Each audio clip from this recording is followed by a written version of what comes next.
الشهيد الثاني الذي أحب أن أذكر شيئا عن حياته هو أخي مزيد الحمد. مزيد الحمد من أبطال باب عمر، بطل من الأبطال. أخي مزيد الحمد متزوج وعنده ولد وبنت. منذ الثورة في أيامها الأولى كان سلاحه الكاميرا، التصوير، وخرج في حي باب عمر يصور كل مكان يفضح فيه هذا النظام ويثبت به أهل الإيمان من الثوار الأبطال. اعتقلوه، بقي في المعتقل 3 أشهر يا أحبابنا، 3 أشهر، ثم خرج. شدة العذاب، الضيق عليهم، عندما خرج قال لأحبابه، قال والله كأن الله أحياني من جديد. بقي أيام ثم اعتقل مرة أخرى. اعتقل، عذبوه عذابا شديدا، هو صاحب جسد ما شاء الله، يعني بطولة. انظروا إلى هذا الوجه. رحمك الله يا أخي مزيد، رحمك الله وقبلك. فاعتقلوه. هذه المرة أصبحوا يعاملوه بوحشية غريبة يا أحبابنا. مما عاملوه غير الإهانات والمسبات، كانوا قد شقوا له ظهره، جاءوا بمشرط، سكين مشرط، وشقوا له ظهره، وأخذوا الملح يضعوه في شقوق ظهره. قاتلهم الله، عذبهم الله. اللهم إنهم عذبونا فعذبهم يا رب العالمين. نعم أيها الكرام. وأطلع من السجن، هون ما عاد في مجال. قعد مع الأخوة في الجيش الحر، قال لهم يا جماعة يعني الأمر ما عاد استطيع لا كاميرا ولا تصوير، والله لا أريد إلا أن أكون معكم، قبلوني معكم في الجيش الحر. فيعني تدارسوا الأمر وكان معهم وخرج معهم وبينهم، وكان بطل من الأبطال. وكان عمله مع الجيش الحر قنص الشبيحة خاصة، لأنه رأى من أذاهم الشيء العظيم، الشيء الكبير، الشيء الذي لا يستطيع إنسان أن يصبر عليه. وكان بطلا، والإخوة جميعا يعلمون ويشهدون بذلك.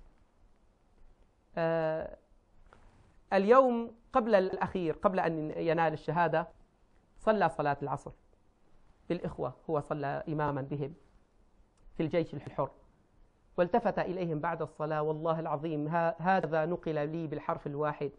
التفت إليهم خاشعا متخشعا، آثار الوضوء والصلاة ونورها على وجهه ما شاء الله. فالتفت إليهم وقال لهم يا شباب، بتعرفوا ليش نحن عم نطلع؟ مشان ندافع عن أعراضنا، مشان ندافع عن أحيائنا، بس في شغلة تانية مهمة. بتعرفوا مشان إيش نحن عم نطلع؟ فسألوه الشباب مشان إيش؟ قالوا مشان نسمع يوم القيامة من الله سبحانه وتعالى ادخلوها بسلام آمنين. ما شاء الله، ما شاء الله، رحمة الله تعالى عليك يا أخي مزيد. ادخلوها بسلام آمنين، إن شاء الله تسمعها أنت من الله سبحانه وتعالى، ونسمعها أيضا بكرمه وبفضله. ثاني نهار يا أحبابنا سقط صاروخ بقربه، هو 3 من الشباب، صاروخ بقربه، فالشظايا دخلت إلى صدره ودخلت إلى رجله وجسده، وكان نزيف شديد جدا. يعني الدم، ربطوا له رجله يعني قطعة قماش، ربطوا له رجله، الدم ينزف ينزف ينزف. ما لحقوا للمشفى يا أحبابنا، حتى المشفى الميداني ما استطاعوا، حتى الطبيب ما استطاع يجي. أمر صعب جدا والله العظيم. من كان معه يقول، هو كان يقول لا إله إلا الله، ثم يقول لربه سبحانه وتعالى، سبحان الله، يخاطب ربه ويقول يا رب خذ من دمي حتى ترضى، يا رب خذ من دمي حتى ترضى، يا رب أنا بعتك دمي، بعتك جسدي، بعتك كل شيء، بس ارضى عني يا رب. ونال الشهادة رحمة الله سبحانه وتعالى عليه. أحبتي، فحي إلى جنات عدن فإنها منازلنا الأولى وفيها المخيم، وحي على روضاتها وخيامها، وحي على عيش بها ليس يسأم، وحي على يوم المزيد الذي به زيارة رب العرش فاليوم موسم. أيها الكرام، يقول عليه الصلاة والسلام يا أهل الشهداء، يا أهالي الشهداء، يقول لكم عليه الصلاة والسلام في الحديث الصحيح للشهيد عند ربه 6 خصال، 6 خصال نالوها هؤلاء الأبطال. يغفر له بأول دفعة من دمه أو دفقة من دمه، يرى مقعده من الجنة. قلت لكم في الحلقة الماضية يا أحباب، معرفة الطريق ووضوح الطريق تعطي الإنسان عزم وقوة وثبات وتفاؤل وثقة بالله سبحانه وتعالى.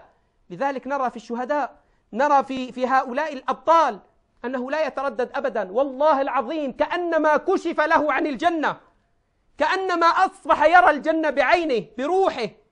لذلك حال كل واحد منهم كأنما يقول فزت ورب الكعبة، وحال أمهاتهم كالخنساء التي قالت الحمد لله الذي شرفني باستشهادهم، وأرجو الله أن يجمعني بهم في مستقر رحمته. أجل أحبتي، يغفر له بأول دفعة أو دفقة من دمه تهراق إلى الأرض، يرى مقعده من الجنة. يرى، أنت شايف أنه جسده معذب، وشايف الدماء، وإيده مقطوعة، وصدره مفتوح، ورأسه شو صاير فيه، لكن هو وين يا أحبابنا؟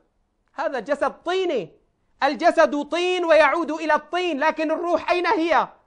الروح ارتفعت وارتفعت وارتفعت، وكل ملك من الملائكة وكل طبقة من طبقات السماوات عندما تصعد هذه الروح يقولون مرحبا بالروح الطاهرة الطيبة كانت في الجسد الطاهر الطيب. ما شاء الله. يرى مقعده من الجنة، يجار من عذاب القبر. لا تخاف عليه من عذاب القبر يا أحباب. سيدنا النبي عليه الصلاة والسلام كان يقول في صلاته اللهم إني أعوذ بك من عذاب القبر. عذاب القبر صعب كتير. الشهيد الله أمنه في أمان، ما في لك عذاب القبر. يجار، من الذي يجيره؟ الله سبحانه وتعالى، الذي بذل هذا الشهيد دمه وروحه لله سبحانه وتعالى. يا رب خذ من دمي حتى ترضى. الله أكبر. فيجار من عذاب القبر، ويأمن من الفزع الأكبر. هاي إيمات يوم القيامة، الناس فزعانين، الناس خيفانين من غضب الله سبحانه وتعالى. إن ربي قد غضب اليوم غضبا لم يغضب قبله مثله ولن يغضب بعده مثله. نفسي نفسي ربي سلم سلم. هذا شعار الأنبياء، الرسل عليهم الصلاة والسلام هيك بيقولوا يوم القيامة خيفانين. إن ربي قد غضب، الجبار غضب، الجبار غضبان. الأمر صعب كثير، الناس كلهم في خوف، لا يرتد إليهم طرفهم وأفئدتهم هواء، في خوف كثير يا أحباب. الشهيد في أمان، الشهيد في سلام، الشهيد مطمئن، عرفان أنه الله رضيان عليه. يجار من الفزع الأكبر، يأمن من الفزع الأكبر. الله أكبر. اللهم أمنا يوم الفزع الأكبر يا رب العالمين. يوضع على رأسه تاج. اللهم أكرمنا بذلك يا رب، أكرمنا بحسن الخاتمة، أكرمنا إذا دنت الآجال فاجعلها اللهم شهادة يا رب العالمين. يوضع على رأسه تاج، تاج الوقار، الهيبة، الوقار، ما شاء الله. يغبط على ذلك. الياقوتة منه، عم يقول لك سيدنا النبي عليه الصلاة والسلام، الياقوتة من هذا التاج خير من الدنيا وما فيها، خير من الدنيا وما عليها. هاي الياقوتة، فكيف بالتاج؟ الله أكبر. هنيئا لك أيها الشهيد، هنيئا لكم أيها الشهداء، يا أيها الأبطال. أنا ذكرت نموذجين بس، والله العظيم يا أحبابنا كل شهدائنا على هذا النموذج، كل شهدائنا على هذا وأرقى. نسأل الله سبحانه وتعالى أن يرفع قدرهم في عليين، وأن يجعلهم مع النبيين والصديقين. كذلك الشهداء في إدلب، كذلك الشهداء في حما، كذلك الشهداء في كل أرض وفي كل مكان في سوريا الحبيبة. الأمر السادس والأخير أنه يزوج 72 من الحور العين، يزوج ب72 من الحور العين، ويشفع في 70 من أقاربه وأهله. يشفع له شفاعة، ما بيدخل على الجنة فورا، لا، وقف أنت الشهيد، وقف، بدك تشفع في أقربائك، في أحبابك، في 70 واحد. والله يضاعف لمن يشاء، فهو أرحم الراحمين وهو الكريم جل جلاله.